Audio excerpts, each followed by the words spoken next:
La señorita Fabiola. Julio Ramón Ribeiro. Yo aprendí el abecedario en casa, con mamá, en una cartilla a cuadrados rojos y verdes, pero quien realmente me enseñó a leer y escribir fue la señorita Fabiola, la primera maestra que tuve cuando entré al colegio. Es por ello por lo que la tengo tan presente y que me animo a contar algo de su vida, su triste, oscura y abnegada vida de mujercita fea y pobre, tan parecida a tantas otras vidas de las que nada sabemos. Cuando digo que era fea no exagero. No tenía un Dios te guarde, Fabiola. Era pequeñita, casi una enana, pero con una cara enorme, un poco caballuna, cutis marcado por el acné y un bozo muy pronunciado. La cara estaba plantada en un cuerpo informe, tetón pero sin poto ni cintura, que sostenían dos piernas flaquísimas y velludas. A esto se añadía una falta absoluta de gracia, de sexy, como diríamos ahora, y una serie de gestos y modales pasados de moda o ridículos. Por ejemplo, tenía la costumbre de hacer huesillo, o sea, empujar el carrillo con la punta de la lengua cada vez que creía haber dicho algo ingenioso, o de estirar mucho el dedo meñique cuando levantaba su taza de té para llevársela a la boca. Aparte de ser nuestra maestra en el colegio, era amiga de la casa, pues vivíamos en Miraflores, en calles contiguas. Como la escuela que frecuentábamos se encontraba en Lima, mis padres le pidieron que nos acompañara en el viaje, que entonces era complicado, ya que había que tomar ómnibus y luego tranvía. Todas las mañanas venía a buscarnos y partíamos cogidos de su mano. Gracias a este servicio que nos prestaba, mis padres le tenían mucho aprecio y 1 o 2 veces al mes la invitaban a tomar el té. Ella nos invitó una vez, y todavía recuerdo la impresión que me causó la casa un poco ruinosa en la que vivía con toda su familia. Era una casa de una sola planta, pero bastante grande, como correspondía a una familia numerosa que se mantenía unida para defenderse de las dificultades de la vida. Esas familias ya no existen, ni probablemente esas casas. Empobrecidos no sé por qué razones, Fabiola y sus 5 hermanos habían resuelto seguir viviendo juntos con sus padres ancianos y prácticamente inmortales. Eran 3 hombres y 3 mujeres, todos solteros, todos incapaces de casarse, porque no tenían plata, porque todos eran muy feos. De los hermanos solo recuerdo a uno que era oficial del ejército, medio loco, que había inventado algo así como un nuevo tipo de bomba, a otro que componía aparatos eléctricos y a la hermana mayor, que Fabiola odiaba, pues era mandona, austera, mal geniada y tenía a su cargo el gobierno de la casa. Entre todos reunían lo suficiente para seguir pagando el alquiler de esa casona miraflorina e irse extinguiendo con su aire de dignidad. Pero un día el militar fue destacado fuera de la capital, el electricista se mandó mudar, el padre se murió, la casa resultó ser grande, la renta disminuyó y tuvieron que dispersarse. La señorita Fabiola se mudó a Lima con su mamá y su hermana mayor a un departamento que tenía al menos la ventaja de estar cerca del colegio. Por nuestra parte fuimos matriculados en un colegio de Miraflores.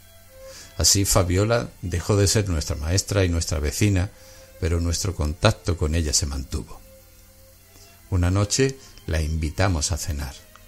Como el ómnibus se detenía a varias cuadras de la casa, me encargaron que fuera a buscarla al paradero. Yo fui en mi bicicleta, con la intención de acompañarla lentamente, pero cuando la señorita Fabiola descendió del ómnibus, la vi tan chiquita que le propuse llevarla sentada en el travesaño de mi vehículo. Ella aceptó, pues las calles eran sombrías y no había testigos. Se acomodó en el fierro y emprendí el viaje rumbo a casa. Antes de llegar había de dar una curva cerrada. Tal vez el piso estaba húmedo o calculé mal la velocidad, pero lo cierto es que la bicicleta patinó y los dos nos fuimos de cabeza a una acequia de agua fangosa. La tuve que rescatar a pulso del légamo, con la carterita y el sombrero embarrados. La pobre estaba tan asustada que ni siquiera podía llorar y se limitaba a repetir «Ave María Purísima, Ave María Purísima». Cuando llegamos a casa, mis padres se pusieron furiosos y me enviaron esa noche a comer a la cocina. Este incidente grotesco no enfrió nuestras relaciones, antes bien las estrechó y nuevos contactos surgieron, haciéndose extensivos a otros miembros de su familia. Pero estaba escrito que la familia de Fabiola se encontraba en plena caída y no cabía esperar nada de ella. Mi padre era muy aficionado al fútbol y no se perdía un solo partido internacional. Cada vez que venía un equipo argentino o uruguayo, era sabido que ese domingo no almorzaría en casa, pues desde antes del mediodía partía hacia el estadio con su fiambre en una maletita y una visera para protegerse del sol. Su pasión por el fútbol no se limitaba a presenciar los partidos, sino a escucharlos por radio. Se realizaba en esa época un campeonato sudamericano.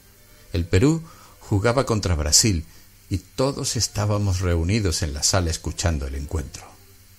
Los peruanos jugaban muy bien y el scorer iba 0-0. De pronto, el radio quedó mudo y de su parlante surgió al poco rato un ronquido.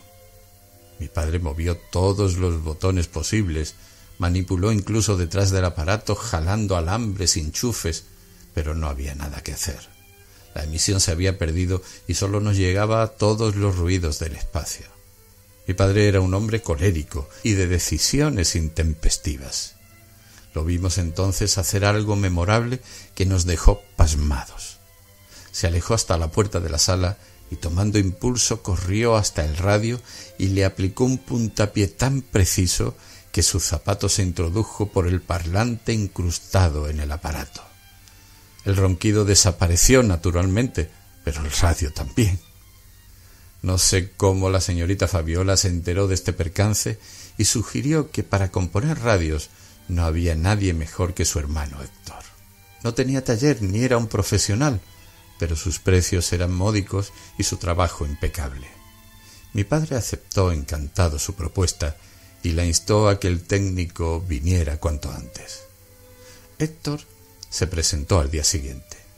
Era la versión de Fabiola, pero en masculino. La misma cabezota y cutis agrietado, casi la misma estatura. La pretina de sus pantalones le llegaba a las tetillas y usaba tirantes.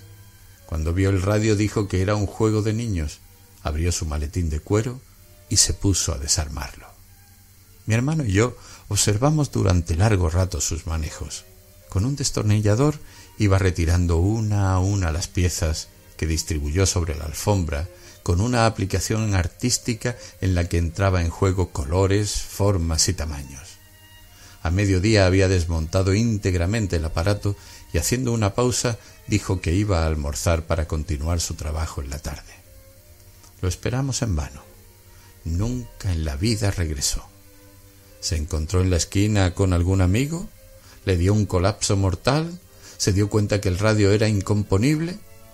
Lo cierto es que cuando en la noche llegó mi padre, agitadísimo e impaciente por seguir escuchando sus partidos, se encontró con una caja de madera vacía y cientos de tornillos, tuercas y pilas diseminados por el suelo. Una patada más y las piezas salieron volando por la ventana. La chambonada de su hermano Héctor no nos alejó de Fabiola. Mi mamá era su más encarnizada protectora y siguió viniendo a casa a tomar el té o a cenar. Se quejaba siempre de su trabajo de maestra de primaria. No ganaba nada, se gastaba todo en trapos y pasajes. Cualquier sirvienta u obrera la pasaba mejor, pues no tenía que mantener su fachada de señorita de clase media. Fue así como mi padre, que era invulnerable, se dejó conmover y decidió darle un puesto en su oficina. Aparte de enseñar a leer y escribir a niños, la señorita Fabiola no sabía nada. No era taquígrafa, ni mecanógrafa, ni redactora de cartas comerciales. Fue rodando de puesto en puesto hasta que mi padre resolvió que se ocupara de la caja de su departamento. Al menos conocía su aritmética y era honrada. Los frutos fueron inmediatos. Mi padre estaba encantado con la exactitud de sus balances mensuales. Nunca faltaba ni sobraba un centavo. Las cuentas de fin de mes eran impecables. Pero cuando se hizo el arqueo de fin de año, mi padre notó que sobraba una importante cantidad de dinero, que no lograba justificar por más que se rompió la cabeza durante noches cotejando facturas. Después de una larga pesquisa descubrió la verdad. La señorita Fabiola, como las cuentas no le casaban cada mes, ponía de su bolsillo la plata que faltaba y así había logrado construir una contabilidad perfecta, pero viciada en su origen. Esto era inadmisible como método de trabajo. El cajero general tuvo que rehacer todas las cuentas. Sus quejas llegaron a oídos del gerente y mi padre se vio en la necesidad de despedir a Fabiola. Fue todo un drama. Fabiola vino a casa a llorar. Mi madre intervino una vez más en su favor y así pudo seguir en su puesto después de jurar que pondría más atención. Y allí duró más que mi padre, que se murió tiempo después, y fue aprendiendo lo que tenía que aprender, y acumuló años de servicios y beneficios sociales, y probablemente hasta ahorró. Ya su madre inmortal había muerto, y Hortensia, su hermana mayor, el mandamás de la casa, se había fugado con un libanés que vendía corbatas a domicilio, de modo que vivía sola en su diminuto departamento de Santa Beatriz. Iba todos los días a la oficina puntual sobre sus piernecitas velludas. Era una solterona eficaz, una veterana de las cuentas, una rutera en la carretera de la vida. Unos años más y listo, jubilada, al retiro, con sueldo completo y ríete de mí. Pero nadie está libre de las celadas ni de las chanzas de la vida. Alguien por allí la observó, la siguió, la estudió, la eligió, la convenció. Lo cierto es que un día, cuando ya por la fuerza de las cosas habíamos perdido su pista, llegó a casa un parte de matrimonio y quedamos asombrados. Se casaba la señorita Fabiola. Mi padre, de vivir, se hubiera rascado pensativo la barbilla diciendo que se trataba de un hecho que trastocaba las leyes del universo. Fuimos a su matrimonio. El novio era un jovenzuelo, 15 o 20 años menor que ella, un poco gordo, desteñido, reilón, muy simpático y dicharachero, lleno de atenciones para con Fabiola, a quien no soltó de la mano ni dejó de dar besitos durante la ceremonia. Sirvieron un pésimo champán nacional.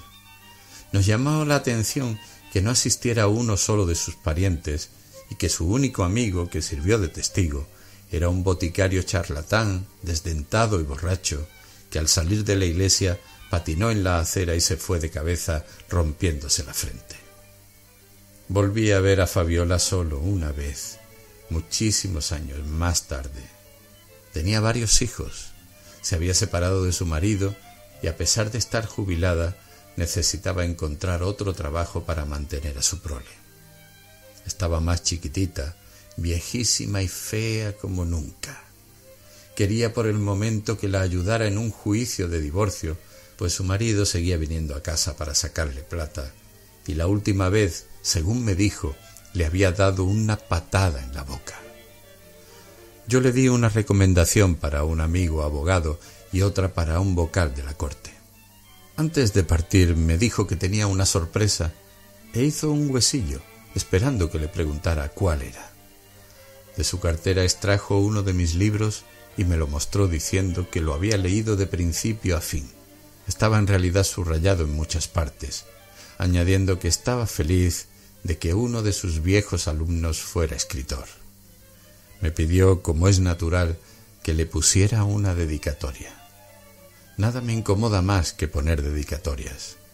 Traté de inventar algo simpático u original, pero solo se me ocurrió a Fabiola, mi maestra, quien me enseñó a escribir. Y tuve la impresión de que nunca había dicho nada más cierto.